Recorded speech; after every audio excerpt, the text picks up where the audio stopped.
Good morning मेरे प्यारे साथियों। जैसा कि आप सभी जानते हैं, मेरा नाम विकास कुमार। मैं आपको मैथमेटिकल फिजिक्स के लेक्चर नंबर 5 में फिर से स्वागत करता हूं।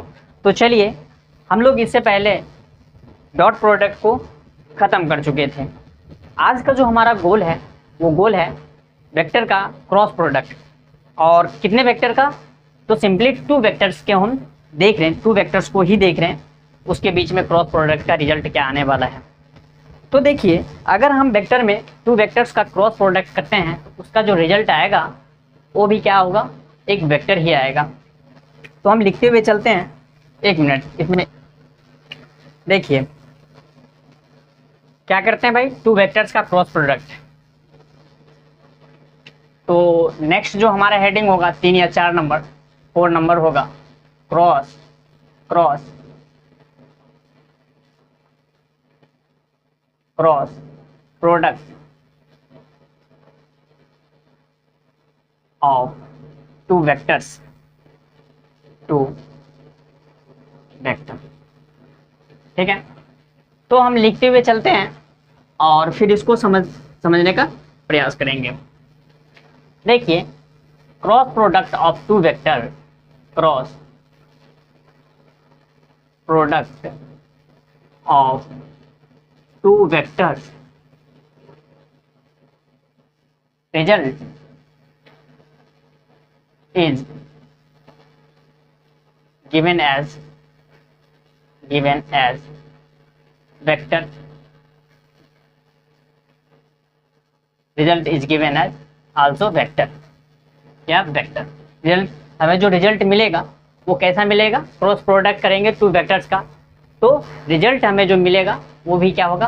वेक्टर में ही होगा। ठीक है, तो इसी को हम क्या कहेंगे? इज कॉल्ड, इसी को हम क्या कहेंगे? Is called vector product, cross product, cross product. ठीक है, इस क्रॉस प्रोडक्ट को हम क्या कह सकते हैं? दूसरा सेकंड अगर हम डिफाइन करेंगे तो इसको हम ऑटर क्या कह सकते हैं? ऑटर प्रोडक्ट भी कह सकते हैं। क्या कह सकते हैं? Outer product. It is also called, second अगर हम इसको बात करें, it is also called as outer product, outer product. इसको समझेंगे तो देखिए, अगर हम वेक्टर को क्या करते हैं? क्रॉस प्रोडक्ट करते हैं, इसकी जो रिजल्ट होगी उसको हम, उसकी जो रिजल्ट आएगी, पहला तो वेक्टर होगा और वेक्टर सेकेंड हम बोले हैं कि ऑटर प्रोडक्ट। तो ऑटर क्यों बोले हैं भाई? तो ऑटर प्रोडक्ट का जो मीनिंग है वो अब समझ में आ जाएगा। ठीक है, तो सबसे पहले हम एज्यूम करते हैं, latus assume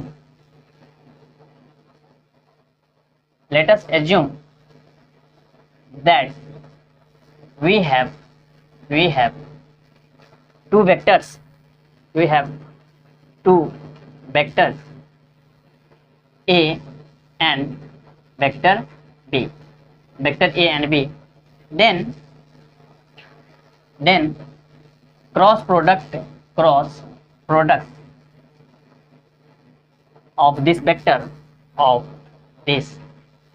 vector, cross product of this vector is written as, हम इसको कैसे लिखेंगे भाई? written as vector A cross vector B is equal to, क्या हो जाएगा?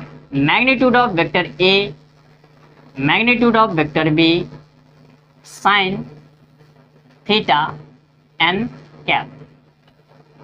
जो क्रॉस प्रोडक्ट के रिजल्ट आएंगे उसमें क्या होगा? अगर हम A क्रॉस B करते हैं, तो वेक्टर A का मैग्नीट्यूड, वेक्टर B का magnitude, sine theta N cap.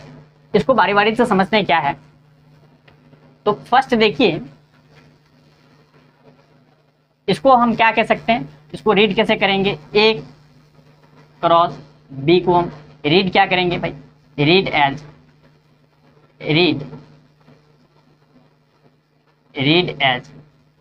A, vector A cross vector B।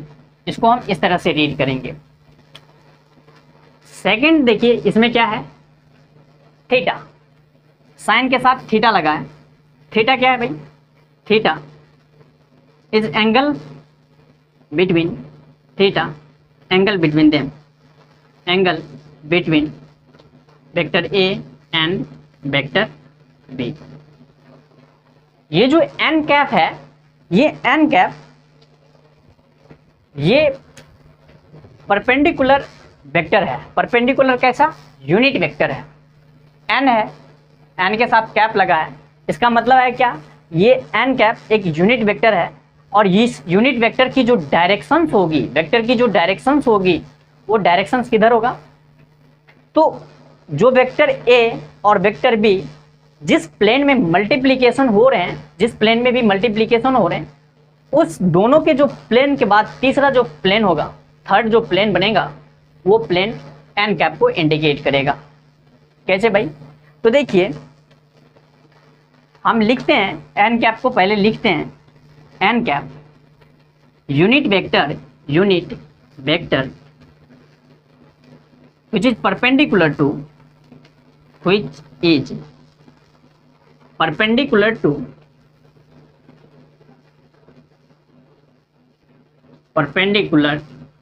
that plane, किस प्लेन होगा परपेंडिकुलर?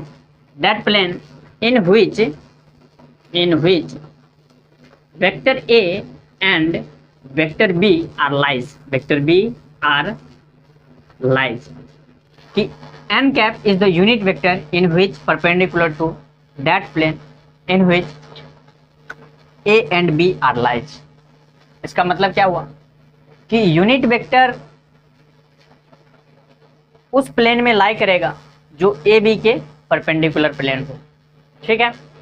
सेकेंड, ये जो यूनिट वेक्टर है, ये यूनिट वेक्टर किस रूल को फॉलो करेगा? तो हम अगर लिखें तो यूनिट वेक्टर एक रूल को फॉलो करता है, एन कैप एक रूल को फॉलो करेगा। तो कौन सा रूल होगा भाई? तो राइट हैंड थंब रूल। देखिए, लिख देते हैं एन कैप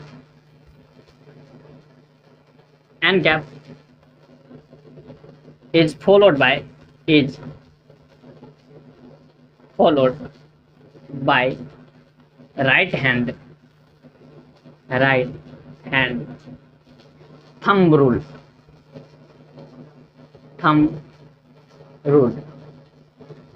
where, जहां पर जो थंब की जो डायरेक्शन होगी,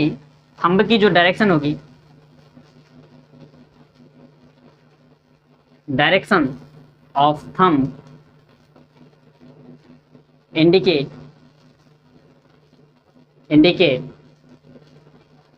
एन कैप को इंडिकेट करेगा। ठीक है।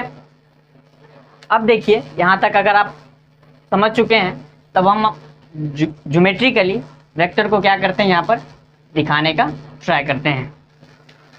देखिए, हमारे पास क्या है, एक वेक्टर है। सपोज कीजिए कि कोई वेक्टर ए है, ये क्या है हमारे पास? वेक्टर ए है। और ये क्या है भाई? वेक्टर बी है। वेक्टर क्या है? ये बी है, ये वेक्टर ए है। मुझे ये बताइए कि अगर हम ए क्रॉस बी करें, अगर हम vector A cross vector B करें तो क्या होगा? नीचे हम लिखते हैं vector A cross vector B. तो देखिए, हम क्या करेंगे, अपने राइट हैंड को पकड़िए और इसमें ऑर्डर देखिए, पहले किससे मल्टीप्लाई हो रहा है? ए से बी की ओर जा रहे हैं। ठीक है। तो ए से बी की ओर शिफ्ट कीजिए, अपने थंब को छोड़ के बाकी सारे जो फिंगर्स हैं ए से बी की ओर कर्ल कीजिए। ए से जब हम बी की ओर कर्ल करते हैं तो हमारे जो थंब की डायरेक्शन है, वो जिस डायरेक्शन को इंडिकेट करता है, वो डायरेक्शन क्या बताएगा? एन कैप की डायरेक्शन को इंडिकेट करेगा। तो देखिए भाई, तो यहाँ पे जो डायरेक्शंस होंगे A B, A vector A, magnitude of vector B, sine theta, N cap की जो डायरेक्शंस होगी किधर होगा भाई? अगर हम ए से बी की ओर शिफ्ट करते हैं तो आउटवर्ड। तो आउटवर्ड मतलब क्या? तो टिप दिखेगा। ये जो हमारा एन कैप का क्या होगा? डायरेक्शंस होगा, डायरेक्शंस ऑफ एन कैप। ये क्या बताएगा? एन कैप की डायरेक्शन होगी, directions of outward outward direction को ये इंडिकेट करता है। तो साइन थीटा और एन कैप की जगह पर हम क्या लिख सकते हैं बताओ? आउटवर्ड। ये पॉइंट हमेशा इंडिकेट करेगा आउटवर्ड डायरेक्शन को। जैसे कि अगर हम बात करें तो तीर देखें, तीर जो होता है, तीर की जो टिप होती है, टिप जिधर से तीर किसी चीज को क्या करता है भाई, इंटरसेक्ट करने का प्रयास करता है। तो तीर की जो नोक होती है वो नोक एक पॉइंट की तरह दिखता है, जो आ रही होती है किसी आउटवर्ड आ रही होती है तो एक नोक पॉइंट की तरह दिखता है, इसीलिए हम क्या दिखाते हैं? पॉइंट। अगर हम बात करें इसी वेक्टर को अगर हम b क्रॉस a करें, वेक्टर सेम है, इसी वेक्टर को हम क्या करें, वेक्टर इधर है b, वेक्टर b है और ये वेक्टर क्या है? वेक्टर a है, सेम वेक्टर है ऊपर वाला ही। अगर हम इसमें देखें b क्रॉस वेक्टर a करें तो क्या हो जाएगा भाई? हम b की ओर से a की ओर हम शिफ्ट कर रहे हैं, अपने फिंगर को कर्ल कर रहे हैं। तो b से हम a की ओर कर्ल करेंगे तो हमारी जो थंब की डायरेक्शन है वो इनवर्ड, मतलब बोर्ड के अंदर जा रहा है। तो तीर की जो टेल्स होता है, टेल होता है, जो तीर का टेल होता है वो टेल कैसा दिखता है? वो इस तरह दिखता है। तो हमारा जो एन कैप की जो डायरेक्शन होगी वो किस तरह होगा? अंदर की ओर होगा। और ये तीर का जो टेल होता है, टेल वाला पार्ट कुछ इस तरह दिखते रहता है, कुछ इस तरह होता है, इसीलिए हम कट्टी से इंडिकेट करते हैं। ये किसको बताएगा? इनवर्ड को, इनवर्ड डायरेक्शन को, WARD डायरेक्शन, इनवर्ड डायरेक्शन को इंडिकेट करेगा। तो इसमें देखिए magnitude of A vector, magnitude of B vector, sign theta और इनवर्ड को हम क्या लिख सकते हैं? डेश। और थीटा क्या है भाई? इन दोनों के बीच का, इसमें भी थीटा एंगल है, इन दोनों के बीच का थीटा एंगल है, इन दोनों के बीच का। तो ये इनवर्ड डायरेक्शन को क्या करता है? इंडिकेट करता है। ठीक है, ये जो मैग्नीट्यूड है ये भी मैग्नीट्यूड है और ये क्या बता रहा है भाई? इनवर्ड डायरेक्शन, डायरेक्शन को इंडिकेट करता है, इसीलिए हम इसको ऐसे भी लिख सकते हैं। मैं बताऊं, बराबर AB साइन थीटा, ये इनवर्ड डायरेक्शन, इसको हम ऐसे भी लिख सकते हैं। B क्रॉस A को ऐसे भी हम इंडिकेट कर सकते हैं। तो इसमें वेक्टर कहाँ है भाई? ये तो मैग्नीट्यूड के टर्म में, ये भी मैग्नीट्यूड, ये भी मैग्नीट्यूड, तो डायरेक्शन यहाँ से इंडिकेट हो रहा है। तो जब भी ये डायरेक्शन को इंडिकेट करेगा तो डायरेक्शन वाले टर्म को हम क्या कहेंगे? वेक्टर कहेंगे। समझ में आया क्या? तो यहाँ तक पहले नोट कीजिए, फिर उसके बाद हम नेक्स्ट हेडिंग की बात करते हैं।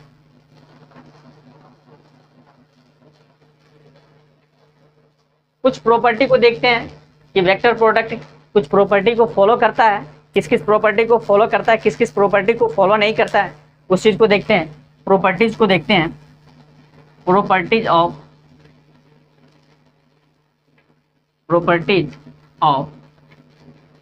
Cross product. एक चीज और आपको ध्यान में रखना होगा कि अगर हम क्रॉस प्रोडक्ट कर रहे होते हैं तो क्रॉस प्रोडक्ट में हमारा जो ऑर्डर है, ऑर्डर मैटर करता है कि हम किधर से किधर हम मल्टीप्लाई करें, क्रॉस कर रहे हैं। यहाँ पर देखो A से B को मल्टीप्लाई करें, A से B को हम क्रॉस कर रहे हैं तो डायरेक्शन किधर आ रहा है? आउटवर्ड डायरेक्शन आ रहा है। और अगर हम B से A की ओर चल रहे हैं, B से हम A की ओर मल्टीप्लाई कर रहे हैं तो इनवर्ड डायरेक्शन हमें इंडिकेट कर रहा है। इसका मतलब क्या हुआ कि अगर हम क्रॉस प्रोडक्ट कर रहे होते हैं तो हमारा डायरेक्शन चेंज हो जाएगा। अगर हम किसी भी डायरेक्शन में क्या करेंगे भाई? मल्टीप्लाई कर देंगे, क्रॉस प्रोडक्ट कर देंगे तो डायरेक्शन चेंज हो जाएगा। यहाँ से क्या दिखने को हमें मिलता है कि ये डिस्ट्रीब्यूटिव लॉ को, सॉरी ये क्या होता है भाई? कम्यूटेटिव लॉ को ये फॉलो नहीं करता है। इस लॉ को फॉलो नहीं करता, कम्यूटेटिव लॉ को फॉलो नहीं करता है। लेकिन स्केलर प्रोडक्ट क्या था? A dot B equal to B dot A। उन दोनों में हम ऑर्डर मैटर नहीं करता, लेकिन यहाँ पर क्या कर रहा है? ऑर्डर मैटर कर रहा है। इसीलिए हम यहाँ पर कह सकते हैं कि it is not followed by commutative law, या ऐसे लिखिए क्रॉस प्रोडक्ट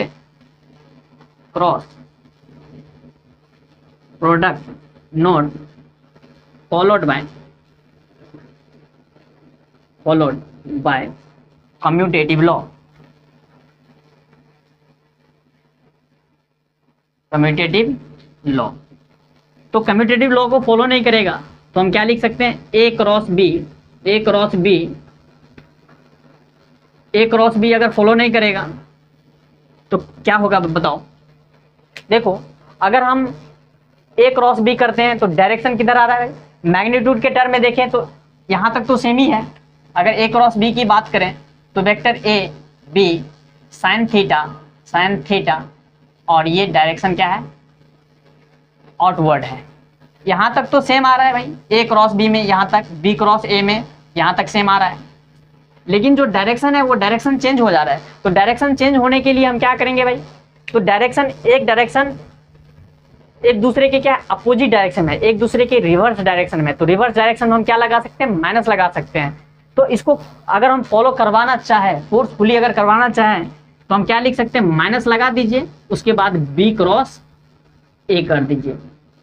ठीक है, हम क्या किए, फोर्सफुली कम्यूटेटिव लॉ को फॉलो करवाना चाहे तो हमें क्या लगाना पड़ेगा, माइनस साइन यहाँ पर इंप्लीमेंट करना होगा। सेकेंड जो है ये डिस्ट्रीब्यूटिव लॉ को फॉलो करता है, cross product followed by distributive law.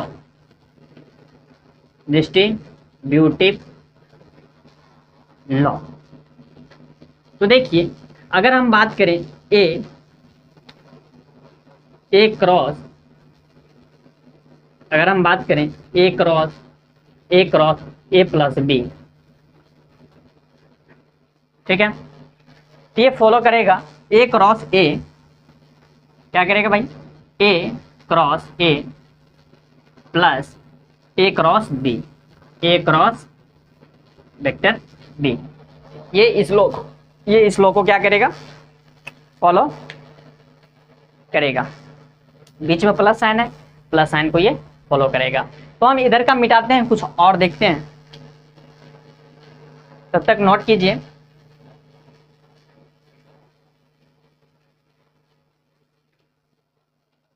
इसमें हम केस वाइज स्टडी करते हैं।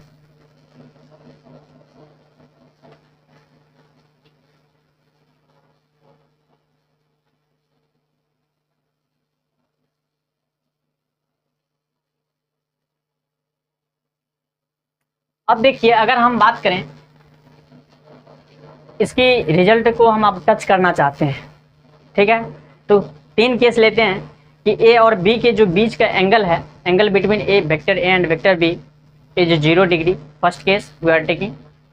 Second case angle is 90 degree between A B and also third is angle is 180 degree between A and B. And देखते हैं कि उसके बीच में रिजल्ट क्या होता है। तो सपोज कीजिए केस फर्स्ट, हम केस फर्स्ट में बात करते हैं, angle between vector A and vector B is 0 degree.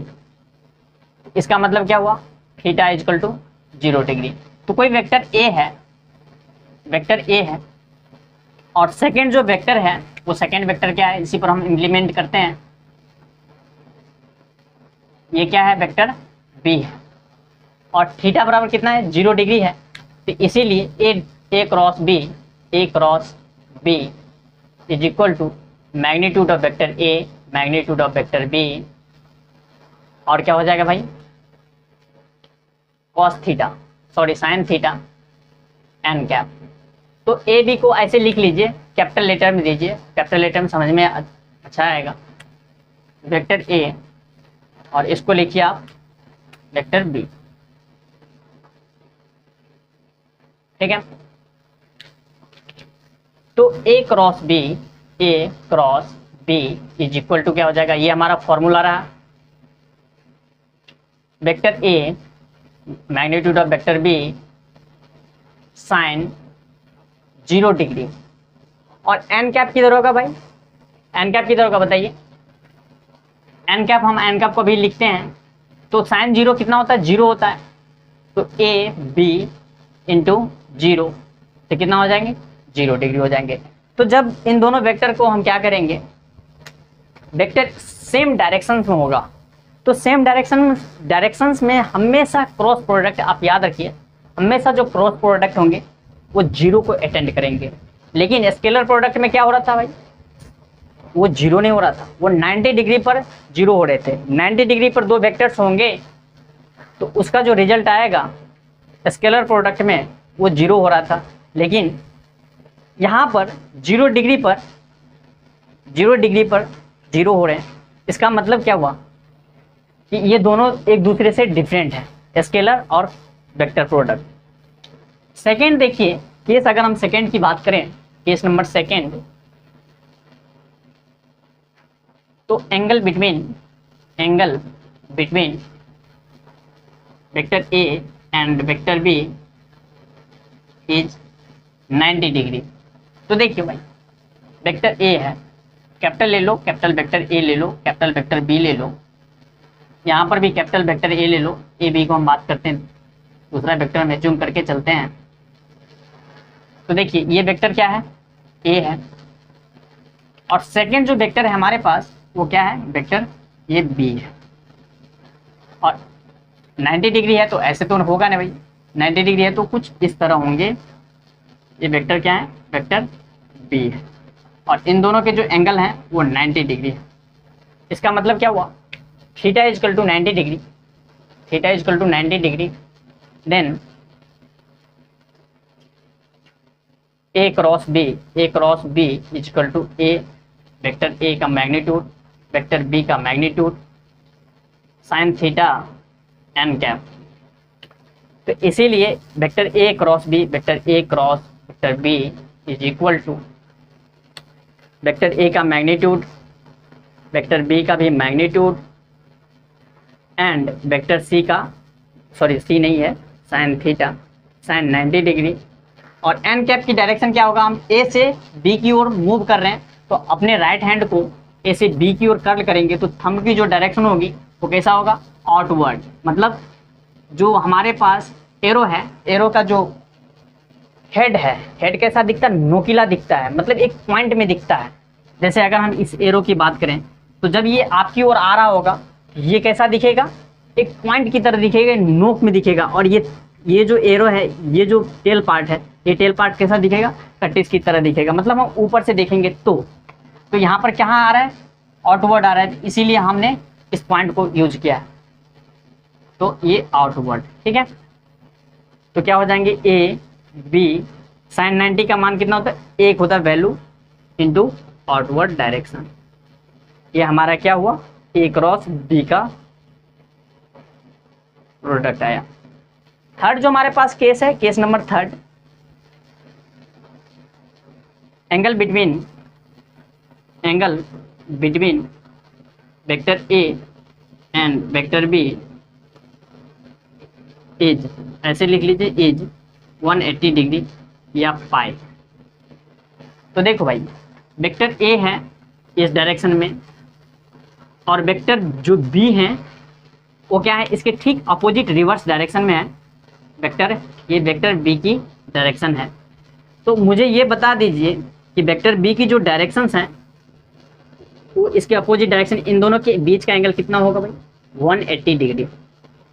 180 degree जैसे ही होंगे वैसे थीटा बराबर कितना हो गया, theta is equal to 180 degree या पाई कह सकते हैं। तो ए क्रॉस बी बराबर क्या हो जाएगा, ए क्रॉस बी बराबर,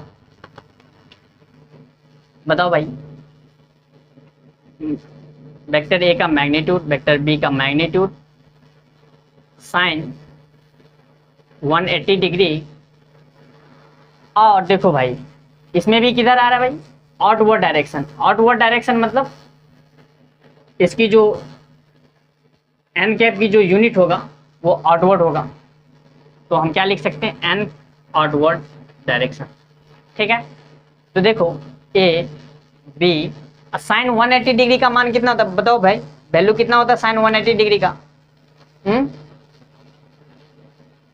कितना वैल्यू होता है। तो देखो साइन 180 डिग्री की अगर हम वैल्यू की बात करें तो ये साइन का ग्राफ हम एज्यूम करते हैं तो कितना हो जाएगा, 0 पाई होगा।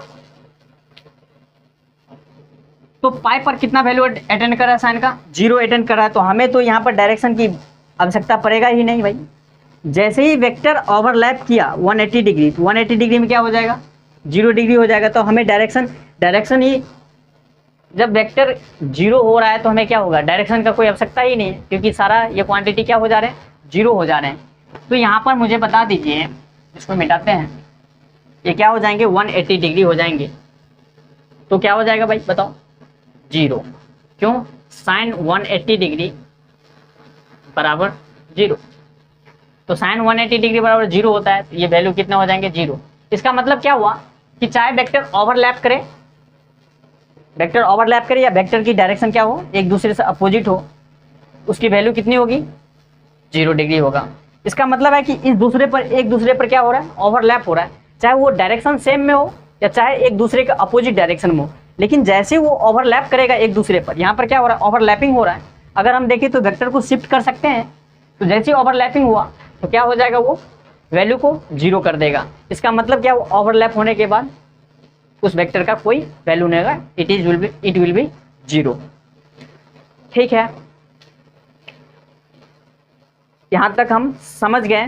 तो थोड़ा सा टाइम देख लेते हैं कितना हुआ, 31 मिनट्स हुए, और 31 कहाँ, कितना हुआ,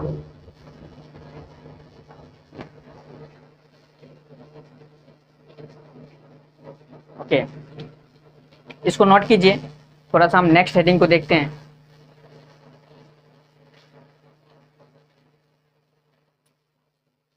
इसमें कुछ इंपॉर्टेंट रूल को हम देखते हैं कि अगर मान के चलिए कि यूनिट वेक्टर के साथ हमारा क्रॉस प्रोडक्ट हुआ, उसकी जो डायरेक्शंस आएगी, उसकी जो डायरेक्शंस निकल के आएगी वो कैसा होगा। तो इस चीज़ को हम देखते हैं।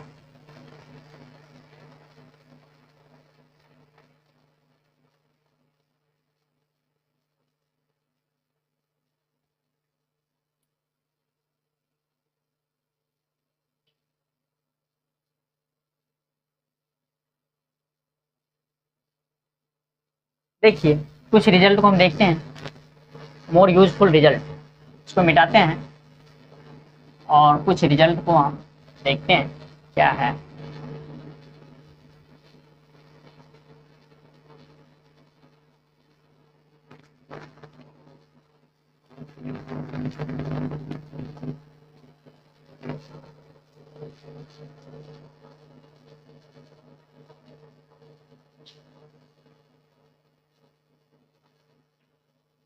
कुछ यूजफुल रिजल्ट को देखते हैं, मोर यूजफुल रिजल्ट, मोर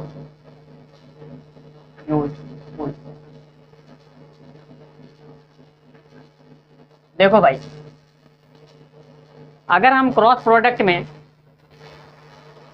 वेक्टर की जो मल्टीप्लिकेशन है वो अगर एंटी क्लॉकवाइज डायरेक्शन में अगर हम मल्टीप्लाई करते हैं, तो यूनिट वेक्टर की जो डायरेक्शन होगी या जो वेक्टर निकल के आएगा वो क्या होगा, ऑलवेज पॉजिटिव होगा। क्या कह रहे हैं हम, देखिए फर्स्ट में अगर हम बात करें, वेक्टर कैन बी मल्टीप्लाइंग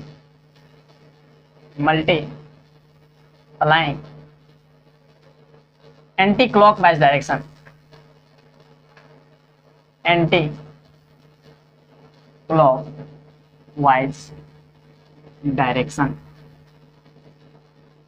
जब हम एंटी क्लॉकवाइज डायरेक्शन में वेक्टर का मल्टीप्लाई करेंगे, the result of vector is positive. देखो भाई कैसा, हम क्या करते हैं, एक सर्किल ड्रॉ करते हैं। ये हमारा क्या है, एक सर्किल ड्रॉ हमने किया है। हमने क्या किया, एक सर्किल ड्रॉ किया।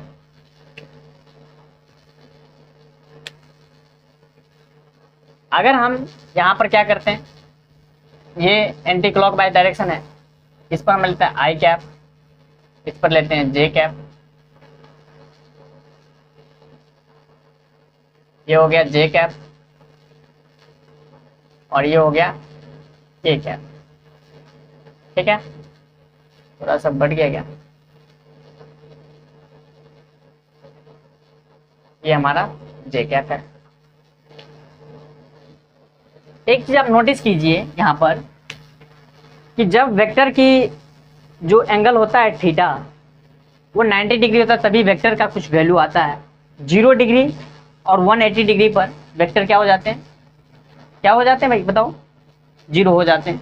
इसका मतलब क्या है कि वेक्टर ना ही 0 डिग्री हो सकता है और ना ही 180 डिग्री हो सकता है। इसका मतलब है कि 0 डिग्री को छोड़ के और 180 डिग्री को छोड़ के इन बीच में वेक्टर के बीच की जो एंगल होगी वो कांस्टेंट करके रखेगी। जैसे 0 डिग्री को अटेंड करेगा या 180 डिग्री को अटेंड करेगा तो वो क्या हो जाएंगे, 0 हो जाएंगे और 90 डिग्री पर वैल्यू निकल के आती है। तो यहाँ पर अगर हम बात करें वेक्टर आई और वेक्टर जे और के, ये सब क्या है, एक दूसरे पर परपेंडिकुलर है। देखिए ये x डायरेक्शन है, ये y डायरेक्शन है, ये z डायरेक्शन है। तो x और y के जो एंगल होंगे, बीच के एंगल होंगे वो 90 डिग्री होंगे, एक दूसरे पर परपेंडिकुलर होंगे। y z and z x, ये x डायरेक्शन है तो x डायरेक्शन को i कैप, y डायरेक्शन को j cap and z direction को हम क्या कहते हैं, k कैप से इंडिकेट करते हैं।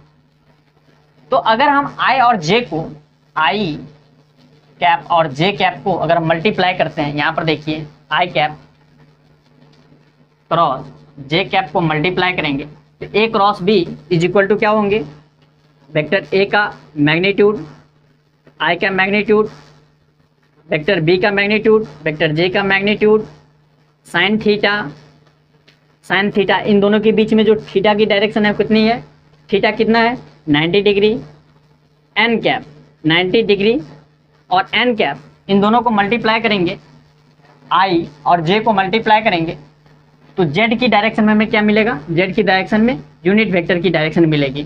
तो यूनिट वेक्टर की डायरेक्शन किधर हो जाएगा, जेड कैप, क्योंकि हम आई से जेड की ओर बढ़ रहे हैं तो ये जेड किधर दिख रहा है, इधर दिख रहा है भाई, तो हम आई से जेड की ओर चल रहे हैं, सॉरी आई एक्स से वाई की ओर चल रहे हैं तो जेड कैप की तरफ हमें डायरेक्शन दिखेगी। ये डायरेक्शन हमें किधर मिला, जेड कैप। तो देखो यूनिट वेक्टर का मैग्नीट्यूड 1 इंटू 1 साइन 90 बराबर 1 इंटू जे कैप। इसका मतलब क्या हुआ, जे कैप की ओर हमें डायरेक्शन मिलेगा। तो जब एक दूसरे पर परपेंडिकुलर होगा तो वेक्टर की जो डायरेक्शन होगी वो किधर होगा, जे कैप की ओर होगा।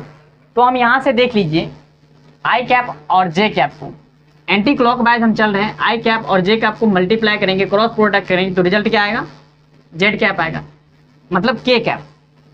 जेड को हम किससे इंडिकेट करते हैं, जेड कैप को हम किससे इंडिकेट करते हैं, के कैप से। तो यहाँ पर के लिख दीजिए, कोई दिक्कत नहीं है, जेड कैप भी लिख सकते हैं, के कैप भी लिख सकते हैं, हम के लिखे हैं तो के कैप लिख देते हैं। तो रिजल्ट क्या आएगा, आई और जे को मल्टीप्लाई होगा एंटी क्लॉक में तो किधर आएगा भाई, रिजल्ट क्या होगा, के कैप। इसका मतलब देखिए I cap cross J cap is equal to K cap, पहला हो गया। जे सिमिलरली जे को के से मल्टीप्लाई करेंगे, जे को के से मल्टीप्लाई करेंगे तो मल्टीप्लाई करेंगे तो रिजल्ट किधर आएगा, इस डायरेक्शन में, एक्स डायरेक्शन में। तो जे कैप यहाँ पर भी आ रहा है i cap, j cap cross k cap is equal to i cap. यहाँ पर भी देखो जे और के को मल्टीप्लाई करेंगे, इस डायरेक्शन में चल रहे हैं, इस डायरेक्शन में फॉलो कर रहे हैं तो हमें क्या आएगा, रिजल्ट आई कैप आएगा। और फिर के कैप क्रॉस आई कैप करेंगे, के कैप क्रॉस आई कैप करेंगे तो रिजल्ट क्या मिलेगा हमें, जे कैप मिलेगा। ये तो हमें एक रिजल्ट देखने को मिला। सेकेंड हम क्या बता रहे थे कि डिस्ट्रीब्यूटिव लॉ को ये फॉलो नहीं करता है, क्या था भाई, आई कैप क्रॉस जे कैप, इसको अगर हम देखें तो ये तो डिस्ट्रीब्यूटिव लॉ को फॉलो नहीं करता है। तो डिस्ट्रीब्यूटिव लॉ को हम फोर्सफुली फॉलो करवाना चाहे तो क्या किए, सिंपली हम माइनस का साइन लगा दिए, निगेटिव साइन लगा दिए, जे कैप क्रॉस आई कैप कर दिए, आया नहीं बोलो, तब ने डिस्ट्रीब्यूटिव लॉ को ये फॉलो करेगा। डिस्ट्रीब्यूटिव लॉ का मतलब एक दूसरा टर्म क्या हो जाएगा, ऑर्डर चेंज हो जाएगा। तो हमने ऑर्डर को चेंज किया, जे कैप आई कैप, लेकिन ऑर्डर को चेंज करते ही हमें क्या लगाना पड़ा, निगेटिव साइन लगाना पड़ा। इसका मतलब देखो आई कैप क्रॉस जे कैप, आई कैप क्रॉस जे कैप बराबर क्या है, minus j cap cross I cap. तो जे कैप क्रॉस आई कैप तो हमें जे कैप क्रॉस आई कैप तो हमें दिखा नहीं है, लेकिन ये देखिए I cap cross J cap बराबर कितना रिजल्ट आया बताओ। आई कैप क्रॉस जे कैप बराबर हमें के कैप मिला है, तो यहाँ पर आप के कैप लिखिए, के कैप अब minus j cap cross I cap हो गया। इस माइनस साइन को इधर पहुंचाओगे क्या हो जाएगा, माइनस के कैप बराबर J cap cross I cap. अब देखिए इसीलिए अगर हम इसको लिखें J cap cross I cap is equal to minus K cap, देखो भाई क्या निकल के आया, it will be something new. I cap cross J cap किए, I cap cross J cap किए तो पॉजिटिव के कैप आया, लेकिन J cap cross I cap किए, जे कैप को पहले लिए बाद में आई कैप को लिए तो result will be something different. मतलब इसकी रिजल्ट में क्या मैग्नीट्यूड सा चेंज हुआ, नेगेटिव साइन चेंज हुआ। इसका मतलब क्या हुआ कि अगर हम जे कैप से आई कैप की ओर मूव कर रहे हैं, एंटी क्लॉकवाइज डायरेक्शन को छोड़ के क्लॉकवाइज डायरेक्शन में मूव कर रहे हैं, अगर हम इस डायरेक्शन में मूव कर रहे हैं तो हमारा जो रिजल्ट आएगा के कैप तो होगा ही, लेकिन क्या होगा, नेगेटिव साइन होगा। Are you getting my point? Okay, तो हम इसको क्या करते हैं भाई, लिखने का प्रयास करते हैं। तो देखिए ये तो हम समझाने के लिए लिखे,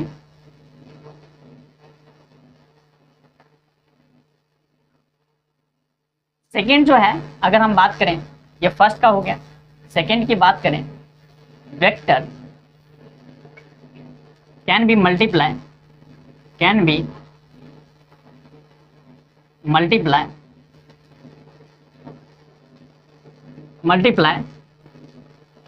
clockwise direction,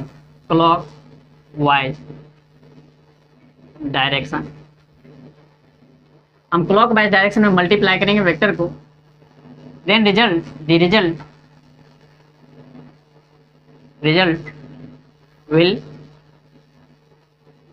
result of vector is negative। तो चलो भाई हम क्या करते हैं, ये हमारा क्या है, एक वेक्टर, ये हम एक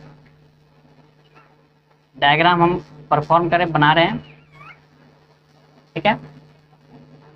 और इसमें देखिए हम क्या करते हैं, एंटी क्लॉकवाइज डायरेक्शन में मूव करते हैं। एंटी क्लॉकवाइज डायरेक्शन में मूव करेंगे तो हमारा जो रिजल्ट होगा वो क्या होगा, जैसे कि देखो ये आई है, ये जे है और ये के है, तो आप यहां पर क्लॉकवाइज डायरेक्शन दो, सॉरी एंटी क्लॉकवाइज डायरेक्शन दो और हम मूव करेंगे क्लॉकवाइज डायरेक्शन में। यहाँ पर हम डायरेक्शन दे देते हैं एंटी क्लॉकवाइज, लेकिन हमको मूव किधर करना है भाई, रूल तो ये कह रहा है, लेकिन हम रूल के अगेंस्ट चल रहे हैं, तो रूल के अगेंस्ट चलेंगे तो हम किधर मूव करेंगे, जे कैप क्रॉस आई कैप, इधर हम मूव कर रहे हैं। तो देखो फिर हम इधर मूव कर रहे हैं, इस डायरेक्शन के अपोजिट डायरेक्शन में हम क्या कर रहे हैं, मूव कर रहे हैं। फिर हम किधर मूव कर रहे हैं, इधर मूव कर रहे हैं। तो देखो जे cap cross I cap, result क्या होगा, minus K cap cross J cap minus i cap, ठीक है भाई। And k cap j cap हो गया, जे कैप इंटू आई कैप, जे कैप इंटू आई कैप तो हो ही गया ऑलरेडी भाई। तो कितना होगा, आई इंटू जे इंटू आई, आई इंटू के नहीं लिखे, इसको मिटा के आई इंटू के लिखते पहले, ठीक है। I cap into cross k cap, तो minus j cap and k cap cross J cap is equal to minus i cap. ये इस रिजल्ट को हमें क्या करना पड़ेगा, इस रिजल्ट को हमें ध्यान में रखना पड़ेगा, ठीक है। चलिए यहां तक तो हम देख लिए, इसको नोट करना है तो नोट कीजिए, फिर हम नेक्स्ट की बात करते हैं। या नेक्स्ट की बात हम नेक्स्ट लेक्चर में करेंगे। आज के लिए इतना ही रहने दीजिए और मिलते हैं हम इसके पार्ट सेकेंड में। हम पार्ट सेकेंड बना देंगे, लेक्चर नंबर 5 का पार्ट सेकेंड हो जाएगा। तब तक मेहनत कीजिए, तैयारी कीजिए, और लेक्चर पसंद आता है तो अपने दोस्तों में शेयर कीजिए, सब्सक्राइब कीजिए और हमें मोटिवेट कीजिए, और हम आपके लिए लेक्चर लाते रहें। Thank you and bye bye.